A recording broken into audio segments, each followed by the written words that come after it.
कुरान में औरतों को पर्दा करने से पहले अल्लाह रब्बुल इज्जत ने मर्दों को अपनी नजरें झुकाने का हुक्म दिया है। ये एक बहुत बड़ी गलतफहमी है कि पाबंदियां सिर्फ औरतों के लिए हैं। हकीकत यह है कि इस्लाम ने गुनाह के दरवाजे को दोनों तरफ से बंद किया है, मर्द की आंखों पर हया का ताला लगाकर और औरत के वजूद पर पर्दे की हिफाजत देकर। इंसानी फितरत यानी ह्यूमन साइकोलॉजी का एक कड़वा सच ये है कि मर्द और औरत की मशीनरी एक जैसी नहीं है। मॉडर्न साइंस आज मानती है कि मर्द एक विजुअल क्रीचर है। मर्द मोहब्बत बाद में करता है, अट्रैक्ट पहले होता है। अक्सर लोग सवाल उठाते हैं कि आखिर पर्दा सिर्फ औरत ही क्यों करे? क्या सारी पाबंदियां औरतों के लिए ही हैं? मर्द क्यों नहीं मुंह छिपाते? सुनने में ये बात बहुत लॉजिकल लगती है। ऐसा लगता है जैसे औरतों के साथ नाइंसाफी हो रही है। लेकिन अगर हम जज्बात को एक तरफ रखकर अल्लाह की बनाई हुई इस दुनिया के डिजाइन और बायोलॉजी को समझें तो आपको महसूस होगा कि पर्दा किसी को कैद करने के लिए नहीं, बल्कि एक बहुत बड़ी तबाही को रोकने के लिए बनाया गया सेफ्टी सिस्टम है। अल्लाह रब्बुल इज्जत जिसने मर्द और औरत दोनों को बनाया, वो उनकी फितरत को सबसे बेहतर जानता है। हकीकत यह है कि मर्द के अंदर अल्लाह ने एक एक्टिव डिजायर रखी है। आप पूरी कायनात को देखिए, यहाँ तक कि जानवरों की दुनिया पर भी गौर करें। शेर हो, मोर हो या कोई और जानदार, अक्सर मेल यानी नर ही फीमेल को हासिल करने के लिए दौड़ता है, कोशिश करता है।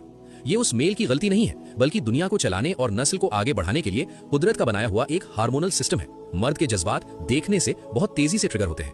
उसके दिमाग में इमेजेस का असर बहुत गहरा होता है। दूसरी तरफ औरत का मामला अलग है। औरत इतनी जल्दी देखकर फिसलती नहीं है। औरत के जज्बात उसकी सुनने और महसूस करने की सलाहियत से जुड़े हैं।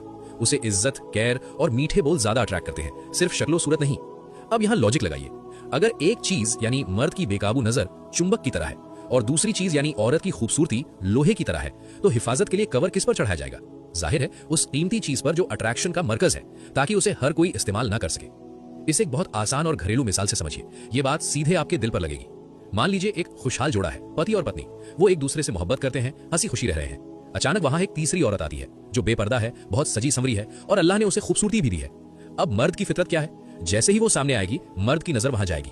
हो सकता है वो मर्द नेक हो, फौरन नजर झुका ले, लेकिन एक पल के लिए उसके दिमाग में एक तस्वीर छप गई। अब यहाँ शैतान अपना काम शुरू करेगा।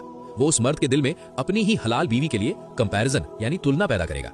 वो सोचेगा, काश मेरी बीवी ऐसी होती। बस यही वो लम्हा है जहां से एक हंसते खेलते घर की बर्बादी शुरू होती है। अब जरा उस बीवी के दिल के बारे में सोचिए। जब वो देखेगी कि मेरे शौहर की नजर भटक रही है, तो उसे कितनी तकलीफ होगी। उसे इनसिक्योरिटी महसूस होगी, उसका एतमाद टूट जाएगा। तो अब बताइए, उस तीसरी औरत का पर्दा करना क्या सिर्फ एक मजहबी रस्म थी, या उस घर को टूटने से बचाने की एक हिकमत? पर्दा असल में उस घर बैठी बीवी के हक की हिफाजत है, ताकि उसका शौहर सिर्फ उसी का होकर रहे और उसकी नजरें बाजार में ना भटके। और जो लोग ये एतराज करते हैं कि मर्दों को पर्दा क्यों नहीं, तो याद रखिए, इस्लाम ने मर्दों को सांड की तरह खुला नहीं छोड़ा है, बल्कि कुरान में सूरा अन-नूर में औरतों को पर्दा करने का हुक्म देने से पहले अल्लाह ने मर्दों को हुक्म दिया है, अपनी निगाहें नीची रखो, यानी गज़े बसर। मर्द का पर्दा उसकी आंखों में है और औरत का पर्दा उसके जिस्म और लिबास में है, क्योंकि दोनों की कमजोरी अलग है।